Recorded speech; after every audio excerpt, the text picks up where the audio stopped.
Soften dumpling. Okay. This is inside shrimp and the vegetable. Okay. Dim sum.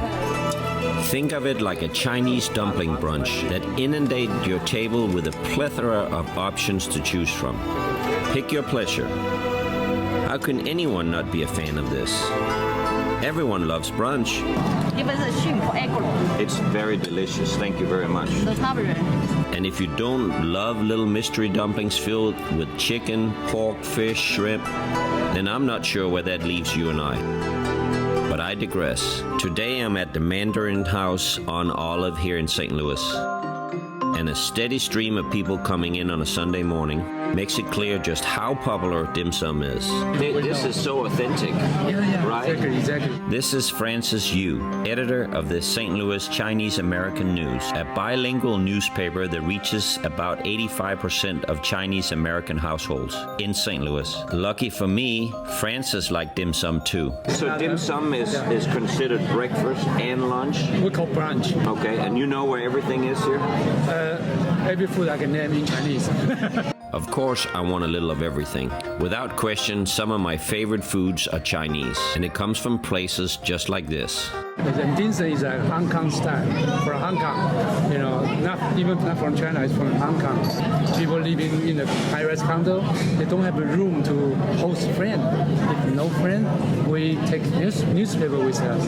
Yeah. So we read the newspaper, and eat a dim sum, have a tea for whole morning. That's how you enjoy weekend. They have a great map. You can look at your food and then recognize it on the picture here, and it'll say what it is. This is incredible food. The real foundation of dim sum is the dumpling. So if dim sum is a Hong Kong thing, what about dumplings themselves? Why are dumplings such a figure in Chinese cuisine? Is there any deeper meaning behind it all?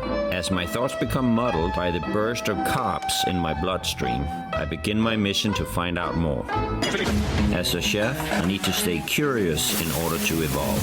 For me, that means looking beyond a good meal to learn more about who made it and what inspires them to cook. La comida es amor. Every great city has great food. I'm going on a journey around the world, right here in St. Louis. I'm on a quest to find passionate chefs who cooks from the heart. It's exciting. And I think it's the best. To prove that food is love. And it's gonna be delicious. Food is love. Love your food. St. Louis has garnered a reputation as being a great place for startups to get off the ground. Google a few keywords and you'll find plenty of examples that I'm talking about. But it's not all tech. Likewise, food-related entrepreneurs are finding traction here too. How are you? Hi, Lasse, how are you? Hi. Give you a hug. Yeah. Good seeing you. Yeah, so nice to see you again. But once you get to know Angela Zeng, it doesn't take long to realize that she's motivated by something much more noble than profits. As a Chinese American immigrant to St. Louis, I'm hoping maybe Angela can help me fill out some gaps on my quest. But first, I'm curious to see more what she's doing here. She isn't the next Twitter. She doesn't have a restaurant, but she's a chef just the same. She may not be plating dishes for the table, but she is nourishing people with her food. That's exactly right. The way we should manufacture food or drinks should be like what you guys do. Yeah. Cook with the real food ingredient, not chemicals. As the founder of Karuna, an all-organic prebiotic smoothie drink, Angela found a way to tie her lifelong passion with Eastern holistic medicine to her deep understanding of biology. I pick the ingredient that come from the best natural resource because again, they capture the energy, the chi from the environment, and you capture the energy from them. And her passion for what she does started when she was only a child. Since I was little, I would say really 5 years old, around that age, when other girls start to fall in love with dolls, my passion was really in traditional Chinese medicine, especially the herbal stuff. It was just fascinating to me. When my mom took me to get a prescription filled, they have beautiful old-fashioned, those Chinese medicine cabins, tiny little drawers.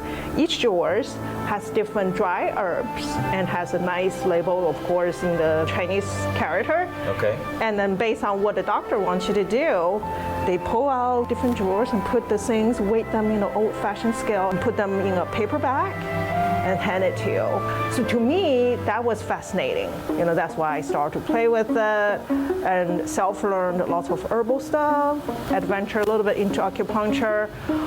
And then when I went to college, I chose biochemistry. So lots of people think, the Western medicine and Far East holistic medicine don't get along with each other. But fortunately, I have knowledge in both that I acquired over years. They don't actually conflict with each other. The traditional Eastern medicine believes that our body basically has a vital energy source. It's qi. We call it qi. And how do we get qi? We get qi from the surroundings, from Mother Nature. So basically from the food we consume, from the air we breathe in, from the sunlight we bathe in, and then from our contact with other animal species, with the plants, with each other. So welcome to Karuna factory. It's actually really a big lab. I call it a big lab because the real food factory are so big. Literally a well-oiled machine. A shiny stainless steel production line cranks along, filling bottles and labeling them for store shelves. The scene could be any major bottling company out there, but it isn't. In search for a bottling facility that met her standards for clean production, Angela couldn't find one. So she had to build one herself. What does Karuna mean? Karuna means compassion. Yeah. So compassion is so important. And compassion to nature. Our compassion to nature is when we do production design, we need to be mindful. So mindfulness is not about just mental health, but mindfulness is important for everything, in my opinion, is when you design a production process, most of us only think about how I'm going to be profitable. But think about this, there is also another layer of complexity there, is when you design this production process, are you thinking about what's the consequences to environment around you? One way Angela keeps a tight lid on quality control is to grow her own mung beans. So what is the significance of mung beans when you eat them? What do they do for the body? It actually contains two natural compounds. The chemical natural compounds existing in the mung bean. It's also good for eliminating many of the harmful chemicals from our body. Educating the consumer is another component of what Angela does.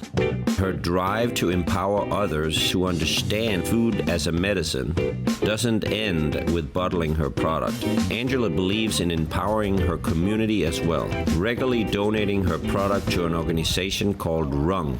Today, groundbreaking St. Louis Mayor Tashara Jones happens to be here to take a tour of the facility. Founder Allie Hogan and President Leslie Gill was nice enough to let us tag along. So what we have here is sort of like a college campus. So women come who are in a variety of situations, Right. and we are here to see to their needs, mentally, physically, professionally, through the nonprofits that have become our co-designers. So, we did some research, figured out what St. Louis already had, and found a way to sort of invite them to the table and make it more of a sort of emotional connection. Right. So we have 8 co-designers in the building that provide a variety of services, and the idea being that they will now be on a journey to figure out what's a good career for them. This is our coach waiting area. So one of the things we are really excited about is that we have developed a coaching program. So all of our members are required to do a 6-month coaching program. It's individual and it's also group coaching. This is the person that's not meant to perform therapy or give advice. This is really the person who's there to sort of guide them into what they want to do. Besides providing members with personal and professional coaching, Rung also give their members access to childcare, medical services, exercise facilities, and more. And something that struck a chord with me is the shared gardening space they provided. This is good chi here too? Oh yeah, you can see vibrating chi coming out, and perfect season to see this, right? We do have an opportunity here where Rung members can come and manage their own garden bed as well. And so they check in with me, and I sort of do like consultation with them and help them plan and learn as they grow. It goes back to teaching people, you know, how to take care of themselves too, right? Mm-hmm. You know, if you can plant and nourish your own food, I mean, there's nothing better than that. Being able to sort of reclaim that power. So I work for an organization called Urban Harvest. We're one of the co-designer agencies here at Rung, and they really focus a lot on food justice and working with community members to be able to have that food sovereignty. Yeah. And so that's a big part of our focus. And so for me, it means a lot to be able to work with members to say, this is how we grow our food. Let me talk you through some of the steps. What are you interested in eating? And let's talk through when and how to grow that. Does it grow here in this region or not, etc. Yeah. What is this, carrots? These are carrots. Yeah. Yep. These will probably be harvested this week. So in this bed here, we have carrots growing. In this bed over here, we currently have kale and onions. The food that we grow out here, 50% of what we grow goes inside to Chef John, and then Chef John makes magic with that. And the other half of what we grow gets donated to an organization called LifeWise, and that food then gets distributed to local community members that need it. And I think people automatically think, well, you can't grow food in a city. You know, it has to come from a farm far away. But, you know, there are so many things to explore about. I know Urban Harvest have, you know, rooftops in St. Louis. And, I mean, look at this garden here and all that space you have out there. There's plenty of places to grow. Here in the U.S., we do, oftentimes, our agriculture is called monoculture, so one crop growing all in one space. This is much better for the life of the soil and for the diversity of nutrients, and so better for the soil, better for the plants, better for the human that eats the plants. Is that chickens I see over there? They are in their coop right now. Now, are we eating the chickens, or we're not eating the chickens? We are not eating the chickens. Okay. They have names? Yes. Okay, well, that's why we're not eating the chickens. And then we call this the dining room because we want our members to sit together and connect. Everybody should work in a restaurant at some point in their life. Well, That's where you get some thick skin, dude. Oh, I know. And that's right. You know, we every restaurateur that I have interviewed, we all say the same thing. Everybody in politics should work in a kitchen or in a restaurant because I owned one. Yeah, so you know. You know, when you have to get along, right? Yeah. It doesn't matter who you are. Yeah. When it comes to 5 o'clock and you open up the restaurant, we all have to be on the same team. Mm-hmm. And you learn to compromise and get along. Yeah, it's so important. I often say that the lessons I learned while owning that restaurant, it was only for a year, but all of the lessons I learned there, I still take with me to this day. Yeah. What kind of food did you have there? Just normal American fare, you know, burgers, sandwiches. If you can navigate the complexity of a busy kitchen, politics shouldn't be a problem. Tashara has done just that. Yeah, you probably learned a lot. The city is so lucky. I have great hopes for you now, since I know you used to be a restaurateur. Yeah, exactly. Yeah. We should learn those leadership skills. Yeah.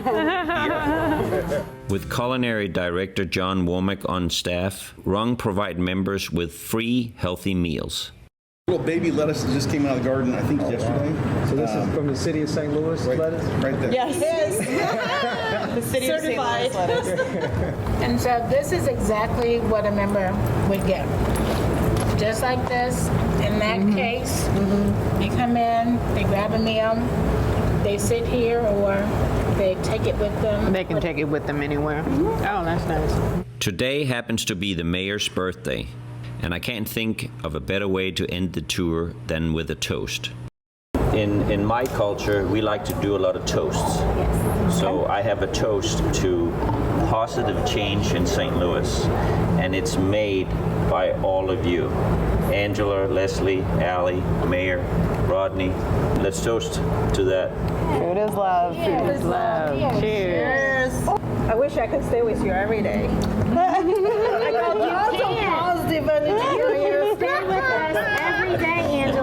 Angela's off to do more deliveries for Karuna, and I'm left feeling grateful for this experience. With everything I've seen today, Angela's passion for healthy food options, the philanthropic and political change that's happening here in St. Louis, it's hard to see anything but a better future. And as we continue to learn, it's hard to take food out of that equation. Today was great, but I still haven't gotten any further with what brought me here. I'm heading to Angela's home for a more traditional Chinese meal with her family. Angela's husband has been kind enough to agree to cook for me some classical Chinese cuisine, so I'm really looking forward to that. And despite her expertise in her day job, it's Angela's husband, Sean, who cooks the more traditional Chinese food at home. And on the menu tonight, handmade dumplings. There's no such thing of too many cooks in the kitchen when it comes to making dumplings. Oh, wow. The more the better. The more people gather around, the more fun. So what's in the filling? Right, the filling is, we like chicken and Chinese cabbage. It's very simple to make. You put a little bit of onion, green onion there, and the soy sauce, cooking wine. Well, dumpling started in northern China, so it's a very ordinary food. But the reason it has such an enduring legacy is that it's really a family experience. Things as they usually do by this point is starting to come full circle. From the dim sum at the restaurant to the handmade dumplings here in Angela's home, I love finding out that there's meaning behind food like this. Everybody can get together, and grandma can see their kids, and you can get your girlfriend or boyfriend introduced to the family. Everybody participate. It's people get together and have a good time. So this is almost the epitome of food is love, right? Exactly. That's why I think people get together just to make this, especially to spend the night, the New Year Eve together. Can I make one? Yes, absolutely. Please. Go ahead. You can make any shape you like. I feel bad. I'm normally doing all the cooking. And then we also have, it's almost like fortune cookie, right? Yeah. So actually, in the old days, we put something like a button or that should be enough. Corn in one of the dumplings, and whoever get that particular dumpling has the fortune, the good luck for the new year.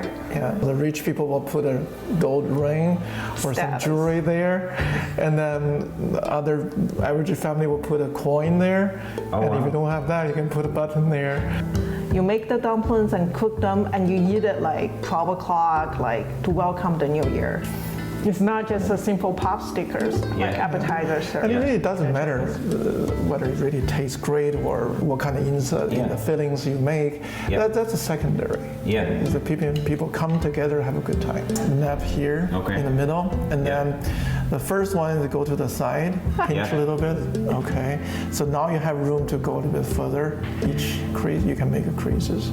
I see. It's like making pies, right? Pot pie? Yeah. This is a real story that my grandma told me. Making dumpling is a very good way to tell your future daughter-in-law what kind of person she is, to get to know her, because the dumpling that the person made have a very few creases. That means she's not detail-oriented. I see. But you have too many creases. That means this one is a little bit too meticulous and sometimes maybe hard to deal with. See, I have a little bit of creases, not too many, so I'm easy to deal with. You are great, yes. You are the perfect son-in-law for your future family. That's old China. These dumplings, you can steam it, we just boil it. So this is the healthy way, since, I always care about the health index of cooking, right? Sean works the kitchen like an old pro.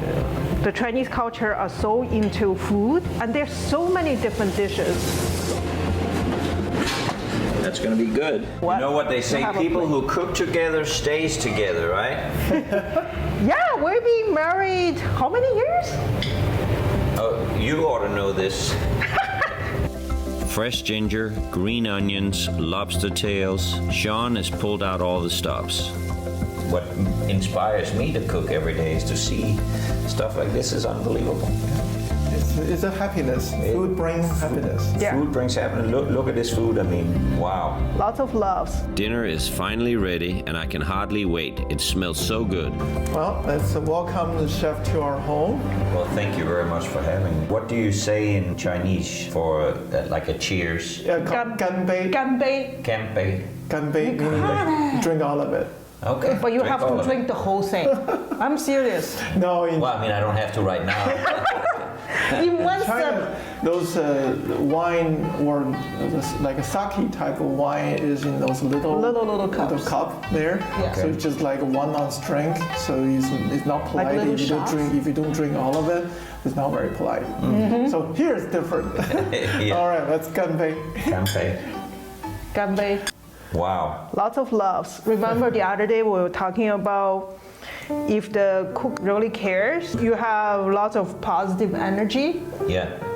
Chi. Chi, exactly. It's not just you have delicious food, nutritious food, but on the other side you feel the love. I think Chef, you're a pro in terms of using chopsticks. Well, and I was going to say so that. amazed. Chefs, you know, we eat so fast because we don't have time. When I use chopsticks, I can slow that down a lot. So I prefer chopsticks with a lot of food just because it slows me down. So where did the two of you meet? Great question. Yeah, it's You know, today is our birthday, right? Both of us I know. share you the have same birthday. But I'm interested in, did you meet in America? Did you meet in China? we meet in the elevator at the St. Louis University. Wow, that's literally. Wow. Yeah, because I think the story was I was doing a residency at St. Louis University, and I had to get up very early, and then I was on call the previous night. Mm-hmm. So when I left the house on that day, it was still in the 40s. So I have a coat. St. Louis weather is just changing so much. Yeah. And the next day when I finished my call, is already in the 60s and 70s. And she was wearing a skirt. And I was wearing a coat. So we just met in the elevator. She was laughing at me and said, "What are you doing?" Two people from different parts of China had to come to St. Louis to meet. What a story. I want to finish off with something a little more traditional for me. So when you come to somebody's house and it's their birthday, you bring a present. So I brought you something, it's not new, it's antique, that I collect. I thought you cooked something for us. No, it has some Scandinavian history to it. Oh my gosh. So, Brandon would love that. So try to open that up. Why don't you, since he cooked? No, okay. Why don't you open? Why don't you? Okay. You know, I've collected these over the years. This is a Scandinavian gosh. design. And it's called a cluck bottle. So it's This a is decanter. perfect. So when you decant something out of it, when you pour out of it, it goes cluck, cluck, cluck, cluck, cluck, cluck, cluck. Oh, I see. You know, now you have a little a Danish souvenir in your house. Wow, thank you so much. Yeah, thank you. Food is love. How do we say that? 食为爱. 食为爱. That's correct. I means love. Right. Shi means food. Okay. 食为爱. For Angela and her husband, the road from China to where they are today wasn't easy. It was a different China. Though it has improved in some ways since they lived there, they're grateful to be here in St. Louis today. Like a lot of immigrants to the U.S., their experience in their own country helped fuel their motivation to be successful here. You know, I'm an immigrant. You are immigrants. Mm-hmm. But the contribution that the two of you makes to America, I mean, you're making us healthier and you're treating us for diseases. Mm-hmm. It's unbelievable, you know, what you're contributing. I mean, you know, I'm making everybody fatter in my place. No. Angela's passion for creating a healthier product demonstrates that opportunity is ready for those who want it. Whether you're a food truck, startup, a restaurant, or a prebiotic whole food smoothie maker, It can all work here. This experience have given dumpling a new significance for me personally. I'm in a Chinese American home, learning about their culture firsthand through a meal that they not only prepared for me, but taught me how to make. Chinese idea into a French idea, which is the bouillabaisse. I didn't find a coin or a button in my food, but I'm still the lucky one. There's definitely positive qi in every bite. So here are the lobster dumplings. Maybe good food is qi, but food is definitely love.